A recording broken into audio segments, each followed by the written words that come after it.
In 2016, Emma Walker was living her teenage dream at 16 years old. She was a cheerleader at Central High School in Knoxville, Tennessee. She was loved by friends and was dating a boy on the football team. But during that fall season, everything dissolved between them and she broke up with 18-year-old Riley Gore and he murdered her because of it. Riley Gore was a wide receiver on Central High School football team.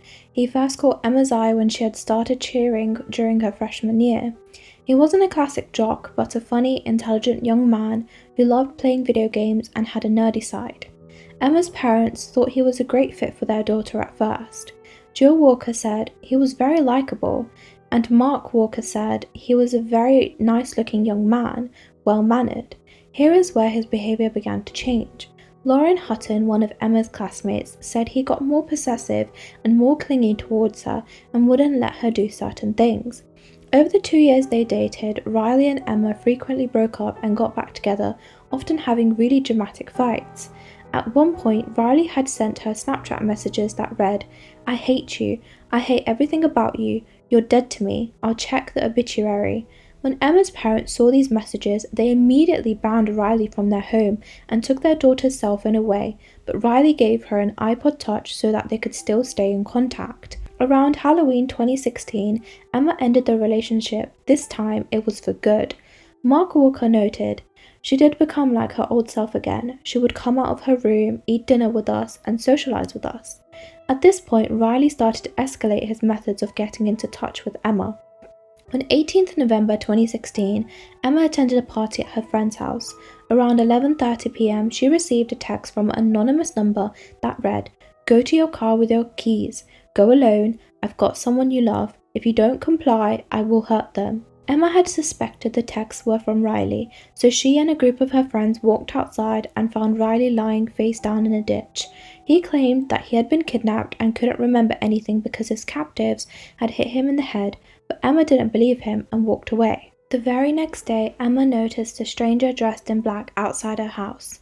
Reports say she texted her friend, "I'm home alone," and somebody in all black walked down my street and came to my door and rang the doorbell over and over again. "I thought I was going to die."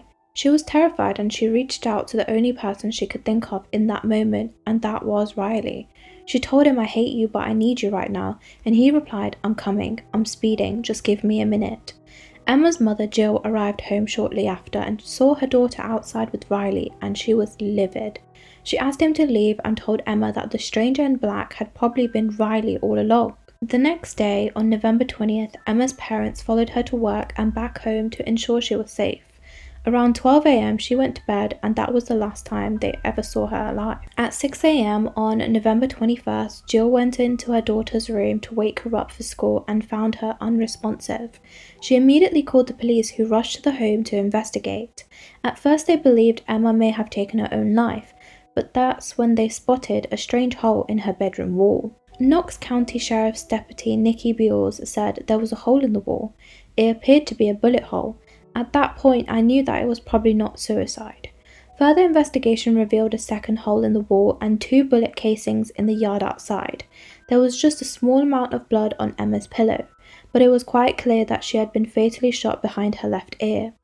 Lieutenant Alan Merritt started to interview friends and family members and noted that the same name kept coming up.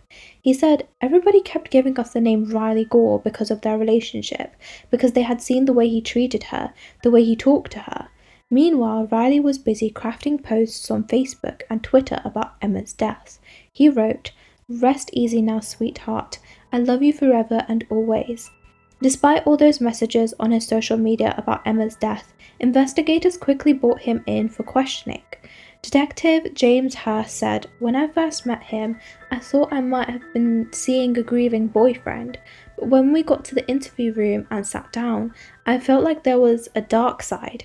He didn't have a whole lot of passion or concern." Riley told the police that Emma had blocked his number the night of her death after they had had yet another argument over the phone, and he had cried in his car for 2 or 3 hours before going to bed.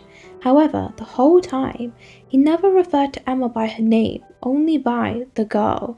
The interview was definitely suspicious to the police, but they did not have any solid evidence that they could use to charge him with Emma's murder until 2 of his close friends came forward to help the police. Alice McCarthy and Noah Walton quickly told investigators that Riley had displayed some concerning action since his breakup with Emma. Riley had taken a handful of Vicodin and washed it down with alcohol in an apparent suicide attempt. On November 19th, the day after his supposed kidnapping, he had told Alex that he had stolen his grandfather's gun in order to protect himself. He then asked Noah how to get rid of fingerprints off of a gun, and he eventually asked both of them to help him dispose of the weapon. Riley swore to his friends that he hadn't killed Emma, but he wanted to toss the gun into the Tennessee River because he was worried the police would unfairly connect him to the crime if they learned he had had it. Suspicion of Riley's true motives were brewing, so Alex and Noah teamed up with investigators to reveal the truth.